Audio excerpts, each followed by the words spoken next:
Hi everybody, this is Jennifer Schultz, Senior Vice President of Marketing and Communications for OU Medicine, and we are back for another episode of Oklahoma Health News, today powered by the Children's Hospital.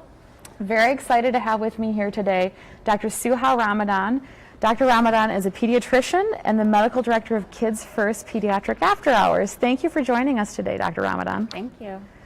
You know, I thought it would be really important for us to just talk about urgent care during this kind of unprecedented time. I know parents have a lot of questions, and one of the things that occurred during this sort of shutdown period and some of our COVID response was actually acquiring and working with Kids First Pediatric After Hours.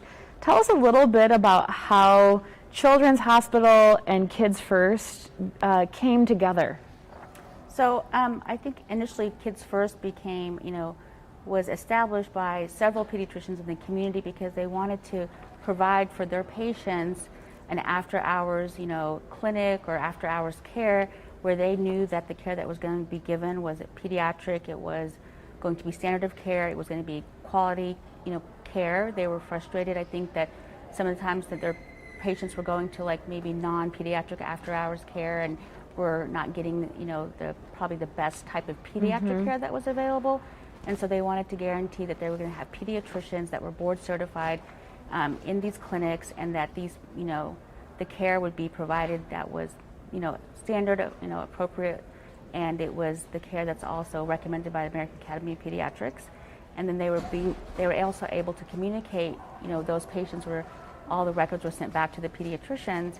And I think it just established a higher standard of care when it came to the pediatric community for their after-hours care, if someone didn't want to go to the emergency room. And so I know OU was, I think also was excited to hear about the reputation of Kids First and realized that it was providing a great service to the community. And from their standpoint, they wanted to try to expand beyond kind of the OU campus, the OU, area, and try to provide that type of care for their patients and maybe collaborate and try to get together to expand the care and move into the after hours outside of the OU campus. I know one of the questions every parent asks themselves during normal times is, should we go to urgent care or should we go to the ER? Tell me a little bit about the difference between the two and what parents should be thinking about when they're trying to make that decision.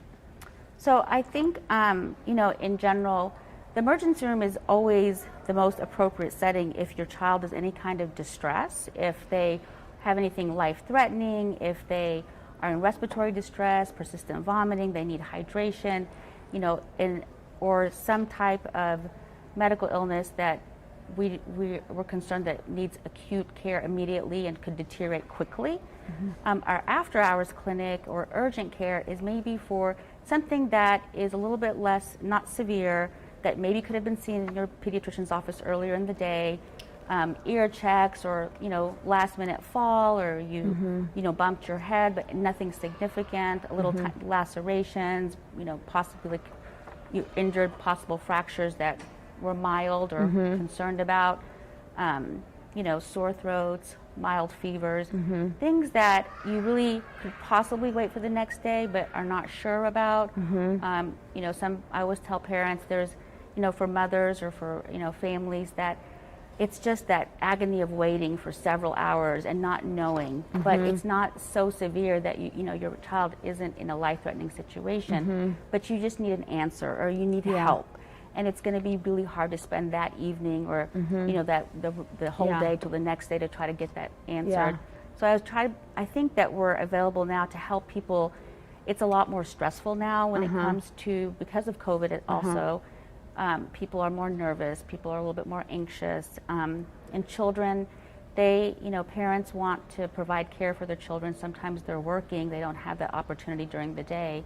So it just gives you kind of a way to, it's like a bridge between your pediatrician and the emergency room, where if it's not too severe, then we can help you. And sometimes if they aren't sure, they can give us a call and we can help guide them and explain to them when we think it's appropriate to go to the emergency room. So, when I think about emergency room or urgent care, I think of different scenarios that you see with your friends or your family. I am a professional aunt to 3 nieces and 2 nephews. So something like a mild grade fever would be more of an urgent care, but a high grade fever over a certain temp might be ER. Is that one of the types of measurements? I think that fever, I know people get really nervous and scared and anxious when it comes to fever. And I tell people there's never really one symptom that's going to say you have to go here or there. I think it's the entire clinical picture. Yeah. So sometimes, yes, a fever could be something that needs to go to an emergency room. But the same fever could also be seen in an urgent care or an after-hours clinic, depending on the clinical picture. Yeah. So, 101, 102 is low grade, 103, 104 is moderate, 105 at 106 is high. But I can still see a patient that has a 105 fever in clinic where they come in, and I can look at the patient, I can treat them, they're happy, they're playful, they're responding appropriately. Yep. And then I can have a patient who's got a 101, 102 fever who is not responding appropriately, who's not, we're not able to take the temperature down, or they have other clinical symptoms, they're having distress or something that makes me more concerned, and then that would have to go to an emergency room. So I think it's important to be able to teach patients and parents what a fever is, and it's not going to hurt their child. It's just an indication that their child's body is trying to fight off an infection. And as the pediatric and as the physicians in the community, we have to help patients understand, or parents understand, what to do in that time. But I don't think we can say this is a cutoff. I always talk about the know when to go, and that's always the biggest challenge for healthcare, for the public around healthcare consumption. So like I think about a scenario, what you're saying with like total picture, let's say that your kiddo maybe falls off of a picnic table at a park and really smacks their head. And they're crying and they're very irritable and they're vomiting. You might say, wow, there's a lot more than just they bumped their head. We're going to go to the ER. Or maybe if they weren't vomiting, you're looking and checking for other signs of concussion or what have you, and you're going, we need to go to urgent care. Is that a little bit what you're talking about? Yeah, and I think that if it's a black and white issue, it's significant, they're not responding, persistent vomiting, altered mental status, or there's, they have a significant underlying condition that's difficult to deal with in urgent care, they're going to need specialty care, then yes, then you need to go. But there is that gray zone where that's where you have, I think there's an OU, like a nurse's triage line you can call. You can call our clinics, and we ask questions about what's the presenting symptoms. And if my staff, if they can't answer the question or there is some concern, then of course as physicians we're available, and I'll talk to patients multiple times throughout the night and what's going on with your child and help them, decide where they should go and when they should go. So one of the things that we've heard about and talked a lot about with COVID is parents that might have a little bit of fear of bringing their child to the physician's office or urgent care or the ER. What are some of the tips and advice you have for parents around COVID and things like emergency or ER care? Well, I think that at this point in time, we are very well prepared. I think the medical community is very well prepared to deal with the COVID situation, and offering a safe environment for patients to come to. And I know from the Children's Hospital, from the emergency room, I've talked to several times to our emergency room, and I'm very comfortable referring patients to the emergency room because I think we're prepared, from a standpoint of the safety of the patients, from the safety of the staff, the environment. There's been a lot of work in going into establishing a safe environment. And then from our clinic, just from my personal knowledge, we've worked really hard to really minimize exposure to the patients and to the staff and the physicians to try to make sure that people are safe and they come into a safe setting, from cleaning the rooms, from the type of equipment we're using, to wearing face masks, to getting the full PPE. We actually have, our doors are locked only to minimize the flow and to control the flow coming in, so we keep the environment safe. We have a COVID screening that we do over the phone. We try to make sure that if their patient is very ill or in a life-threatening situation, we send them to the emergency room so they don't come in and then have to get sent out again. And then, we've also worked really hard with OU and with infectious disease team to make sure that we're implementing safe, like cleaning procedures in the office, educating staff on how to handle patients, how to, safe, just kind of PPE or, you know, dress for the staff and the physician. So Yeah.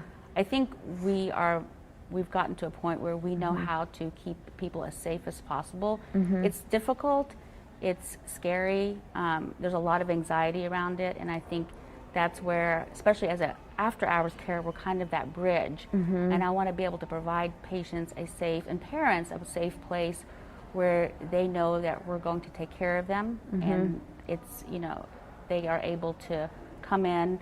It's hard because a lot of places now don't want to take someone or see someone who's sick or has a fever, and that's what we do. Yeah. And we're going to make sure that it's safe, and we're going to make sure we can see as many patients as possible. You know, one of the things that this makes me think about is when parents go, I'm not sure if I should go to the ER or urgent care, and they might say, okay, well, when in doubt, I'm going to go to the ER, when they may have been able to have those services provided at an urgent care. They might get it differently, maybe quicker, or it's a clinic copay versus an ER copay or something like that.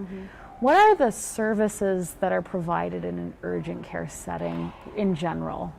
In general, I mean, we'll do ear checks. We do, you know, we check throats. We do strep throat screening. We'll do flu screening, RSV screening. You know, we have X-ray. We have an X-ray machine for X-rays from the head down. So if there's possible injuries, fractures, we can do splinting. We also provide. We are now starting to provide some COVID screening, you know, as determined by the physician, not as a random screening, because I know that, you know, we do offer through OU like random screening center, but also if we feel like the patient needs something more and we're trying to figure out a diagnosis. That's pretty much typical. If they're vomiting, diarrhea, helping assess, trying to decide what could the possible like reason be for that. You know, low-grade fevers, cough, congestion, asthma exacerbations, or respiratory distress. You know, patients who are having some type of, you know, respiratory problem that's mild enough that they don't need to be in an emergency room. So it's pretty much, you know, cough, colds, sore throat, almost everything your child could possibly have, but you know, at a level that isn't too distressed. Yeah. Well, I know as a pediatrician, you specialize in kids and you see a lot of kids every day. So I think maybe my final question, because this has been very educational for me even, when you think about COVID-19 and kids, what is the tip or the words of hope that you might give parents around managing COVID with their kids? In general, I think that, I mean, we do know that in the pediatric community that children are, you know, having mild to, you know, even asymptomatic. Their symptoms aren't as severe, and they're able to usually deal or, you know, fight the infection pretty well. I think in general, even as in the general community, some of the positive aspects of some of the quarantine, or if you're sick and your child is sick or you're sick, you know, help making sure people are staying home, taking care of themselves, resting, eating healthy. I think that's helping in general with the community having, you know, able to deal with the illness, and especially for children, but I think as well as for their family and their parents. I tell people that, you know, as pediatricians, we're not just treating the patient, the child, we treat the family, because the family who is taking care of the child, if you can't take care of your child, who's going to take care of your child? So we have to help the family stay well too. So I try really hard to help the parents also make sure they're taking care of themselves. So I think that quarantining or making a child or a parent stay home for several days, for 2 weeks, I think that's allowing our body to rest and to heal, and so we're able to fight off the infection. And I think children are doing well with it. They can still get a severe illness, but majority of the time it's a mild, maybe moderate illness.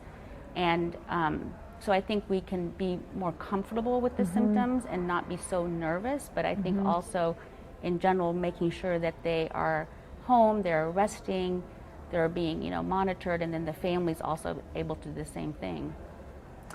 This has been very, very informative for me, and I know our viewers also, just thinking about the ways we can stay safe during this time, urgent care being a very big piece of what we have access to, here at Children's. And so thank you so much for taking the time to come today. Thank you for having me.